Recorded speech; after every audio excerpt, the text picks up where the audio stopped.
This is my review of the Turkish Airlines 787 Business Class, one of my favorite products in the sky and often touted as one of the best in Europe. So in this video, we're going to go through the food, the seat, the amenities, and the service. So follow me as we go from Atlanta to Istanbul. Welcome to Guys Standard. My name is Leo. I'm routinely able to use credit card points to fly business class on flights like these. So give the video a chance, and if you like what you see, then you know what to do. Hit the subscribe button and notifications down below. Now, our final destination on this trip was actually Barcelona, but I really wanted to try Turkish Airlines 787 Business Class. Now, starting in the Atlanta airport, Turkish Airlines does not have a big footprint here, so we weren't in the nicest lounge, so we made a quick stop in the lounge. And then it was time to head down to see what all the hype was about to get boarded for our flight. Now, boarding process was pretty seamless getting on the plane. Turkish Airlines Business Class on the 787 is split up into a 1-2-1 configuration. So typically, if it is that you're traveling with somebody, you would want the two center seats. However, my wife wanted to be all off by herself, and I really wanted a window that I could film out of. Now, pre-departure drinks, you have your options of either water, juice, or champagne. The raspberry drink is pretty amazing, so I did get that, as well as some bubbly before we hit the sky. Before we continue with the experience of the flight, let's do a quick seat tour because I know that's what most people are here to look for. So we have a nice large screen with a wide selection of movies and entertainment. Turkish Airlines also provides a nice set of Denon headphones, which is in this compartment of the seat right here. And then they have an amazingly nice and wide tray table for all the amazing food that you're going to get.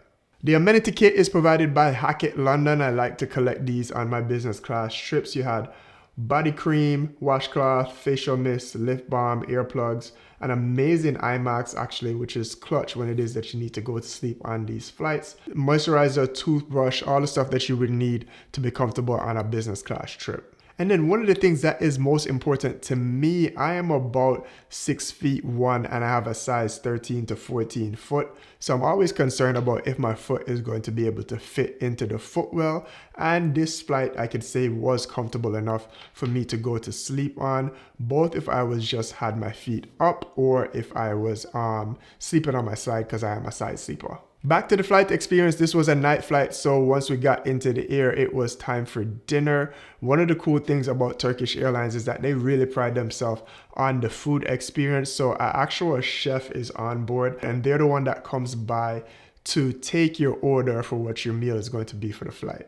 And even though it's kind of weird to gush over airplane food, Turkish Airlines dining experience is actually one of the best that I've ever had in the sky. Once you've made your selections, then your dining experience starts in the sky. The first thing that you're greeted with is a warm napkin. You can also make a drink selection. I decided to choose from one of the premium scotches that they had on the list, but they have a wide selection of alcohols and wine. The appetizer was a nice meze plate. There's also amazing bread selection, and they bring out the signature Turkish Airlines candlelight along with these cool salt and pepper shakers. Usually on a flight, I normally opt for the red meat option, but there wasn't one on this flight. So I chose the swordfish, which was served with some mashed potatoes and some veggies, and it came out really good. I was thoroughly satisfied with my meal. Right before going to sleep, they brought out a dessert, which was this amazing chocolate brownie malted cake. This was probably my favorite thing on the entire flight. It was nice, warm, gooey,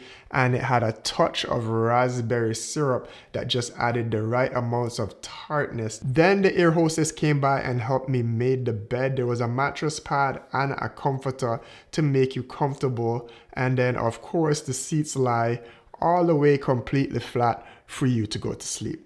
I passed out, slept pretty well, and then once I woke up, it was time for breakfast because we were a few hours out of landing in Istanbul.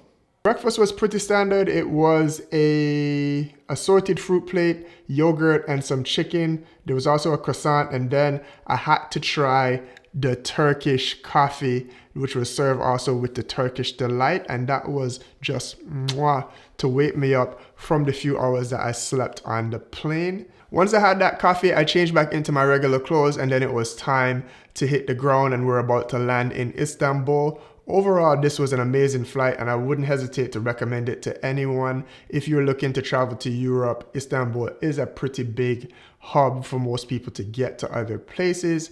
This was an amazing flight. The seat was comfortable, the staff was great, the food is always amazing. If you want to see how I was able to book this flight for little to no points actually using Marriott, hit the subscribe button and the notification button and you'll see that in a future video. Also, if you want to check out some of my other business class trip reviews, you'll see that in a video right here, and I'll see you in the next one. Big up yourself.